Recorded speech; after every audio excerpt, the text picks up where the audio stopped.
ನೋಡ್ತಾ ಇರ್ಬೋದು ಈ ಸಿಂಪಲ್ ಆದ ವಡೆನ ನಾನು ಆಲೂಗಡ್ಡೆ ಮತ್ತು ರವೆಯಿಂದ ಮಾಡಿದ್ದೀನಿ. ನಂಬೋಕ್ಕಾಗ್ತಿಲ್ವಲ್ಲ, ಬನ್ನಿ ಯಾವ ರೀತಿ ಮಾಡೋದು ಅಂತ ನೋಡೋಣ. ಮೊದಲಿಗೆ ಒಂದು ಪ್ಯಾನಲ್ಲಿ ಈಗ ಕುಕ್ಕಿಂಗ್ ಆಯಿಲ್ನ ಹಾಕಿಬಿಟ್ಟು ಇದಕ್ಕೇನೆ ಜೀರಿಗೆ, ಚಿಲ್ಲಿ ಫ್ಲೇಕ್ಸ್ನ ಕೂಡ ನಾವು ಹಾಕ್ಕೊಳ್ಳೋಣ. ಆದರೆ ನಮ್ಮ ಮನೇಲಿ ಚಿಲ್ಲಿ ಫ್ಲೇಕ್ಸ್ ಇರಲಿಲ್ಲ, ಹಾಗಾಗಿ ನಾನು ಬರೀ ಜೀರಿಗೆ ಅಷ್ಟೇ ಹಾಕ್ತಾಯಿದ್ದೀನಿ. ನಿಮ್ಮ ಹತ್ರ ಇದ್ದರೆ ಹಾಕಿ, ಇಲ್ಲಾಂದರೆ ಸ್ಕಿಪ್ ಮಾಡಿ.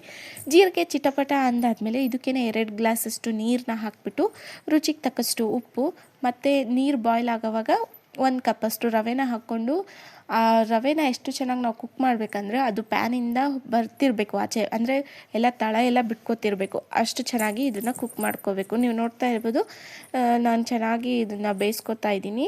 ಎಷ್ಟು ಚೆನ್ನಾಗಿ ಬೇಯಿಸ್ಕೊತೀರೋ ಅಷ್ಟು ಚೆನ್ನಾಗಿ ರವೆ ಬರುತ್ತೆ ಅಂದೆ. ಈಗ ನೋಡ್ತಾ ಇರ್ಬೋದು ಈ ಕನ್ಸಿಸ್ಟೆನ್ಸಿಯಲ್ಲಿ ತೊಗೊಂಡಿದ್ದೀನಿ. ಇದಕ್ಕೇ 1-2 ಬಾಯ್ಲ್ ಮಾಡಿರ್ತಕ್ಕಂಥ ಪೊಟ್ಯಾಟೊ ಮತ್ತು 1 ಕಪ್ಪಷ್ಟು ಕಾರ್ನ್ಫ್ಲೋರ್ ನಾನು ಮೊದಲಿಗೆ ಹಾಕಿಬಿಟ್ಟಿದ್ದೆ, ಮರ್ತುಬಿಟ್ಟಿದ್ದೆ ಕ್ಲಿಪ್ನ ತೊಗೊಳ್ಳೋದು. ಹಾಗಾಗಿ 1 ಕಪ್ಪಷ್ಟು ಕಾರ್ನ್ಫ್ಲೋರು, ಆಲೂಗಡ್ಡೆನ ಚೆನ್ನಾಗಿ ಮ್ಯಾಶ್ ಮಾಡಿ ಇದು ಹಿಟ್ಟು ಥರ ಆಗುತ್ತೆ. ಈಗ ಇದಕ್ಕೆ ನೀವು ಯಾವ ಶೇಪ್ ಬೇಕೋ ಆ ಶೇಪ್ ಕೊಡಿ. ನಾನು ವಡೆ ಶೇಪಲ್ಲಿ ಕೊಡ್ತಾ ಇದ್ದೀನಿ.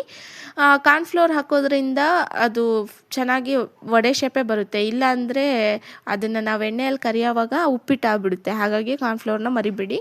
ಕಾರ್ನ್ಫ್ಲೋರ್ ಹಾಕಿದಾದಮೇಲೆ ಇದನ್ನು ಚೆನ್ನಾಗಿ ಮೀಡಿಯಮ್ ಫ್ಲೇಮಲ್ಲಿ ನಾವು ಗೋಲ್ಡನ್ ಬ್ರೌನ್ ಬರೋವರೆಗೂ ಫ್ರೈ ಮಾಡ್ಕೊಂಡ್ಬಿಟ್ರೆ ನಮ್ಮ ಸಿಂಪಲ್ ಆದ ರವೆ ಮತ್ತು ಆಲೂಗಡ್ಡೆಯಿಂದ ವಡೆ ರೆಡಿ ಆಗೋಯ್ತು. ಯಾರಿಗೆಲ್ಲ ಇನ್ನೂ ಯಾರೆಲ್ಲ ನನ್ನ ಚಾನಲ್ನ ಸಬ್ಸ್ಕ್ರೈಬ್ ಮಾಡ್ದೇ ವಿಡಿಯೋ ನೋಡ್ತಾ ಇದ್ದರೆ ಪ್ಲೀಸ್ ಚಾನಲ್ನ ಸಬ್ಸ್ಕ್ರೈಬ್ ಮಾಡಿ. ಇದೇ ರೀತಿಯಾದ ಈಸಿ ರೆಸಿಪೀಸ್ ನಾನು ನಿಮ್ಮ ಜೊತೆ ಶೇರ್ ಮಾಡ್ತಾನೆ ಇರ್ತೀನಿ. ವಿಡಿಯೋ ನೋಡಿದ್ದಕ್ಕಾಗಿ